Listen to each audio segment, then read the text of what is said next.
Hi friends, ఈరోజు మన వీడియోలో కాటన్ బ్లౌజ్కి లైనింగ్ వేయించడం అవసరమా లేదా అంటే అవసరమనే చెప్తానండి నేను నా దగ్గరకు వచ్చే కస్టమర్స్కి.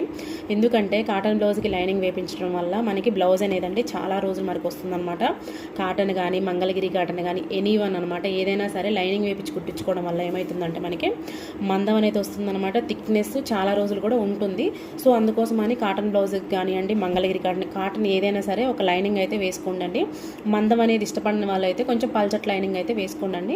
చాలా రోజుల వరకు అయితే బ్లౌజ్ అనేది వస్తుందన్నమాట. మహా అంటే దానికి దీనికి ఒక 100-150 డిఫరెంట్ ఉంటుందన్నమాట. సో అందుకోసమని లైనింగ్ వేపించి అయితే కుట్టించుకోండి. నా దగ్గరకు వచ్చే కస్టమర్స్కి అయితే నేను అదే చెప్తానమాట, కాటన్ వాటికి అయితే లైనింగ్ వేపించి కుట్టించుకోమని. లైనింగ్ లేకపోతే మాత్రానికి 1-2 టైం వాష్కే పాడైపోతుంది అనమాట బ్లౌజ్ అనేది. సో మనము 100 పెట్టినా 200 పెట్టినా బ్లౌజ్ అయితే కొన్ని రోజులు వేసుకోవాలని ఉంటుంది కాబట్టి అండి, కంపల్సరీగా కాటన్ వాటికి లైనింగ్ అయితే వేపించుకొని కుట్టించుకొని కావాలంటే కొంచెం లూజ్ పెట్టి కుట్టించుకోండి. ఓకేనా అండి.